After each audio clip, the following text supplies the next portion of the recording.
नमस्कार दोस्तों, आइए यूपीएससी जीएस पेपर मेंस का यह प्रश्न देखते हैं।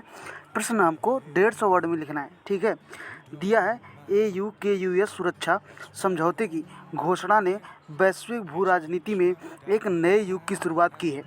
टिप्पणी कीजिए, साथ ही चर्चा कीजिए कि यह भारत के हितों को कैसे प्रभावित करेगा।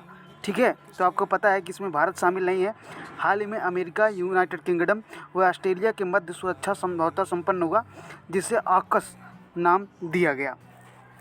अब इसे नए युग की शुरुआत क्यों कहा जा रहा है? देखिए, नए सहयोगी परंपरागत नाटो को छोड़ 3 सहयोगी नए हैं, जैसे ऑस्ट्रेलिया सुरक्षात्मक संगठनों के प्रवेश, रक्षा व तकनीकी आदान प्रदान पर जोर, ऑस्ट्रेलिया को पनडुब्बी जैसे रक्षा उत्पादों का विक्रय, इंडो पैसिफिक के सैन्यकरण को बढ़ावा देने के लिए यह बनाया गया है। तो जब इंडो पैसिफिक है तो भारत के लिए खतरा भी है, क्योंकि अगर आगे चलकर ये हमारे फ्रेंड नहीं रहते हैं तो ये भारत पर आक्रमण कर सकते हैं। तीसरा पॉइंट आप लिख सकते हैं, क्वाड या फ्रांस से परे। फ्रांस की असंतुष्टि ऑस्ट्रेलिया के रक्षा समझौता निरंतर बढ़ रहा है। क्वाड में व्यापक सहयोगी के बाद अमेरिका का नया गठबंधन, इसके अलावा इंडो पैसिफिक पर व्यापक प्रभाव की क्षमता।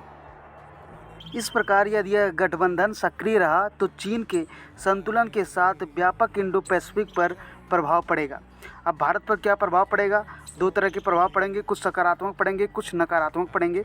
ठीक है, तो नकारात्मक प्रभाव अगर हम बात करें तो देखिए, क्षेत्र का सैन्यकरण भारत के नेवल सुरक्षा प्रदाता की भावना को कमज़ोर करेगा। यहाँ पर भारत एक क्षेत्रक के रूप में अपने आप को सबसे प्रबल मानता है, और जब ये सब इंडो पैसिफिक में आ जाएंगे तो भारत अपने आप को कहीं ना कहीं असहज महसूस करेगा।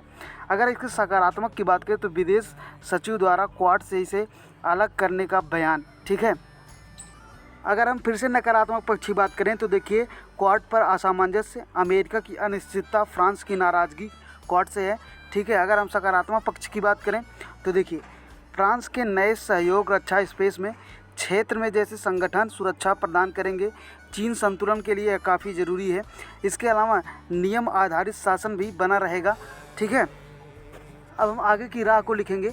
भारत को रणनीतिक स्वायत्तता से फ्रांस के साथ संबंध सुदृढ़ करने चाहिए, ये भारत आगे कर सकता है। इसके अलावा क्वाड पर सहयोग जारी रखना चाहिए, क्वाड प्लस पर भी फोकस करना चाहिए, यानी कि क्वाड के अलावा कोई और संगठन हमें भी बनाना चाहिए।